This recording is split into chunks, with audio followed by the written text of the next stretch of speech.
মোদিজিকে নিয়ে সোশ্যাল মিডিয়ায় এক নতুন ঝড় উঠেছে। সবাই বলছে মোদিজি আর মেলোনির মধ্যে কুছ তো বাত হে। কারণটা কি ভাই? মোদিজি নাকি মেলোনিকে মেলোডি চকলেট গিফট করেছে।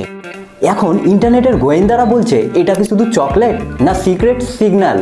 আবার কেউ বলছে মোদিজি যখনই মেলোনিকে দেখে মুখে একটা এক্সট্রা হাসি চলে আসে। এবার একটু হিসাব করি, মোদিজির বয়স প্রায় 75 আর মেলোনির প্রায় 50, মানে বয়সের গ্যাপ প্রায় 25 বছর। এখানে মোদিজির বেটির বয়সই হলো মেলোনি, কিন্তু ইন্টারনেট বলছে ভাই বয়সে কি যায় আসে। সুমেরি এখানে ইতিহাস টেনে আনছে, ইটালিয়ান কানেকশন। মোদিজি হলো ইন্ডিয়ান আর মেলোডি হলো ইটালিয়ান। এবার এখানে একটা গল্প আছে। কংগ্রেসের প্রাক্তন প্রধানমন্ত্রী রাজীব গান্ধীজির স্ত্রী ছিলেন ইটালিয়ান, মানে সোনিয়া গান্ধী। এখানে তাহলে জর্জিয়া মেলোনি এবং সোনিয়া গান্ধী দুজনেই ইটালিয়ান, সেম হচ্ছে। তাহলে মেলোনি কি ভারতের ভবিষ্যতের প্রধানমন্ত্রী হতে পারে? ভাই তোমাদের উপরে ছেড়ে দিলাম, তোমরা কি বলো?